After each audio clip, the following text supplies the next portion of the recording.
Talking with a bunch of people about, how the Filipinos, what they are, and how they occupy a pretty big niche. The Philippines is it's the Japanese have tried to colonize it. The Indians, they've taken in refugees. They've had their own indigenous population, sorta, and the Spanish have colonized it. The Americans owned it for a while. The Americans have been stationed there. So you got people of a variety of backgrounds and appearances. You've got part black Filipinos. You've got Filipinos that are pretty much full-blood Japanese. And look at, they're Chinese, Koreans, people who stopped over on ships.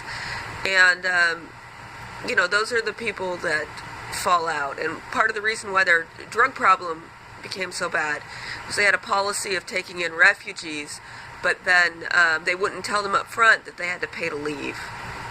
So they would stay there. They would think, well, they'll take in everybody, so let's all go there.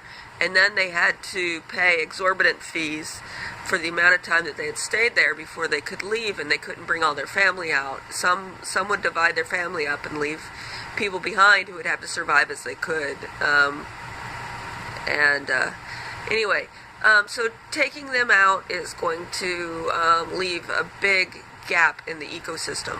And when I met Gypsy John, he was traveling with one of his boys, and when he died, I guess Tommy said they found some of them had been just abandoned and unable to access food or water. And this one in particular, he had let the bruises heal. And anyway, so that kid is probably the only one who escaped, still a male. And where he was sourcing these boys was, just people that you meet every day walking down the street, people in your neighborhood. And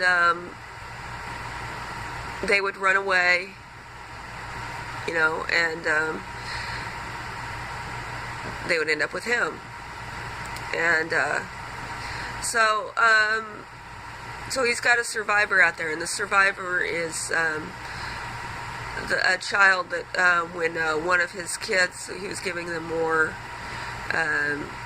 leeway, and the reason why he had to lock things down so tight is one of them didn't clean up properly, and then one of the women got a hold of things that aren't to be shared with outsiders. And so we are looking for places to place people who don't fit into any system, and the travelers are insufficient for that, and the Filipinos are insufficient for that.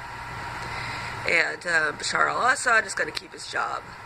So if you've been reading me for a while, you see where I'm going with this.